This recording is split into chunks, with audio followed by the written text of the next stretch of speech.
Hi everyone. If you've not seen me before, my name's Stephen J. Humphrey, independent parliamentary candidate, halfway to getting nominated to Parliament. Still discouraged by the media. It was good to see Esther Rantzen, independent for Blackburn, I think, on the telly last night, but she got overwhelmed by the Tory and the Labour and the Lib Dem responses. I'm convinced now that the media is biased against us independents.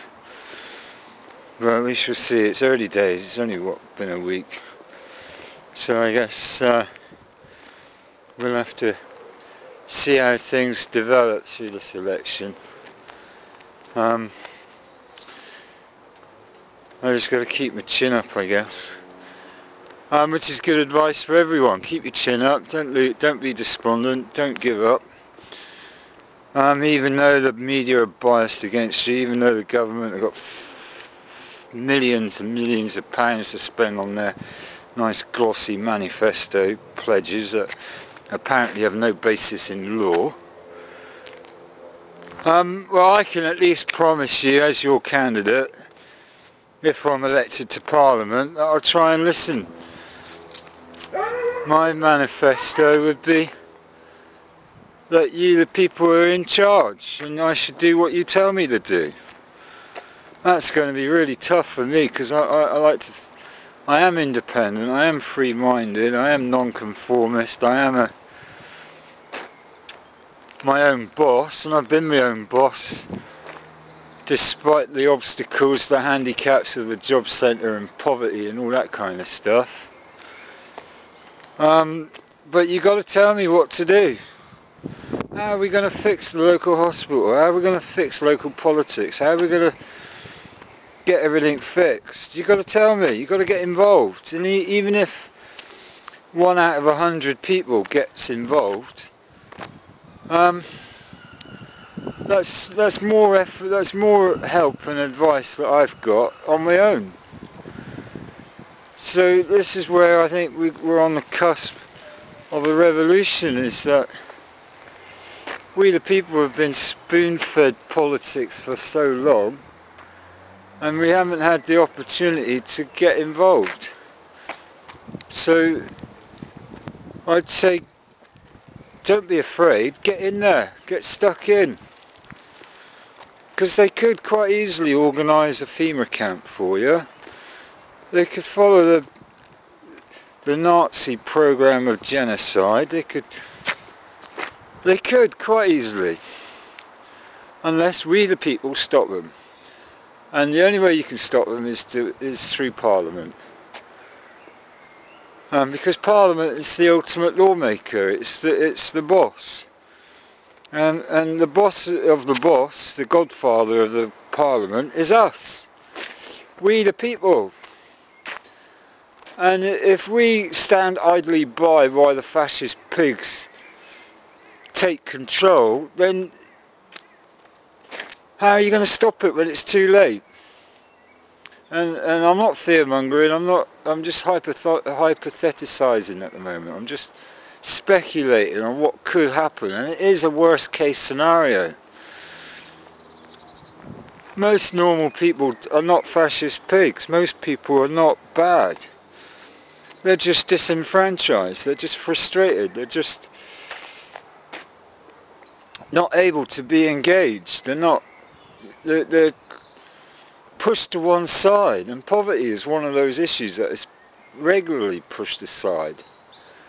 I just look on it as if everyone was on 25 grand a year, none of us would burgle, none of us would steal cars, no one would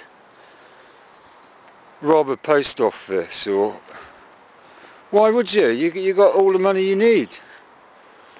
Come on, Dodge. So if we made poverty history, there's your job. There's a job for life. Making poverty history for a start. And I just think that anything else, if we do anything else, like if we blow up Iraq, what's the point? You're making Iraqi poverty worse. If we don't talk to the Taliban, we make Taliban poverty worse. If we don't talk to the Venezuelans, we make their poverty worse. So I think we need a dialogue. We need to talk to people. We need to, and I'm not very good at talking to people because I'm skint. Right? If I pick up the phone, it's going to cost me.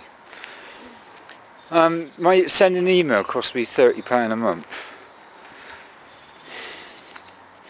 But if we were all on 25 grand a year, we wouldn't need to worry, would we? We would, and call me idealistic, call me naive, call me anything you like, but I just want to get in there and fix it, because I ain't confident that Parliament, in its present form, can fix anything other than its own wage packet. So I would argue, get someone like me into Parliament who is a fixer, who is a mechanic, who is a basic foundation guy that can see the problem from the bottom upwards and get in there and fix it. Because if we don't fix it, we're just making it worse and worse and worse, and the whole problem rumbles on for centuries, like it has for the last 2,000, 3,000 years.